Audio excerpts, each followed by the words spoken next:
நாம் பார்த்து நடக்கிறவர்கள் அல்ல. நம்முடைய வாழ்க்கை உலக பிரகாரமான வாழ்க்கையை போல அல்ல, உலக ஜனங்களை போல அல்ல. வசனத்துல ஆண்டவர் நமக்கு எழுதி கொடுத்திருக்கிறார், நீங்கள் பார்த்து நடக்காம விசுவாசத்துல நடங்க. அல்லேலூயா. அது என்ன விசுவாசத்தில் நடப்பதுன்னா என்ன? அதுதான் வேதத்தின் படியான வாழ்க்கை. அல்லேலூயா. ஆமென். எல்லாவற்றையும் நீங்க முன்னாடி கொண்டது காமிங்க, அப்பதான் நான் நம்புவேன் அப்படின்னு சொல்லுவது கிறிஸ்தவ வாழ்க்கை அல்ல. அல்ல. யோசிச்சு பாருங்க, நாளைக்கு உங்களுக்கு கர்த்தர் செய்ய போற அற்புதங்கள் எல்லாம் இன்னைக்கே சொல்லிட்டாருன்னா அது நடக்கும்போது நீங்க எப்படி உட்கார்ந்துருப்பீங்க?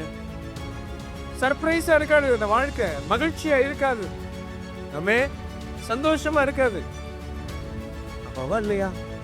அதுதான் தரிசித்து நடக்கிற வாழ்க்கை, அது சுவாரஸ்யமா இருக்காது. ஹல்லேலூயா. ஆண்டவர் விசுவாசத்துல நட.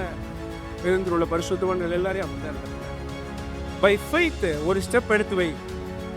யோர்தான் கொஞ்சம் பாதி விலகட்டும், அதுக்கப்புறம் போவோம் அப்படின்னா அது விலகவே விலகாது, வழிவிடவே வழிவிடாது.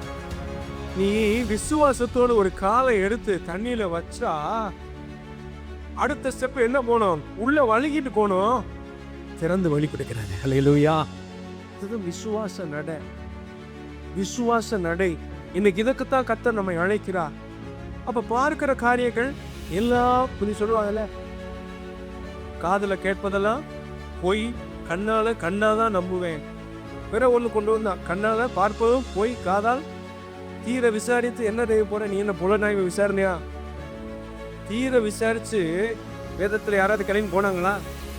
விசாரணை நடக்கல போல, விசுவாசித்து போனாங்க. ஹல்லேலூயா. அதுதான் இந்த ஓட்டம், அதுதான் இந்த வாழ்க்கை. இது ஒரு மேன்மையான அனுபவம். உலகத்துல விட யாருக்கும் கொடுத்து வைக்கல, உங்களுக்கும் எனக்கும் கொடுத்து வச்சிருக்குது. ஆமே. அதான் அவன் வந்து சந்தோஷப்பெல்லாம் இருக்கிறான் உலகத்தான். ஆமாவா இல்லையா? ஆமே. திராட்சை ரசம் பெருகி இருந்தா மகிழ்ச்சி. பாக்குறோமா?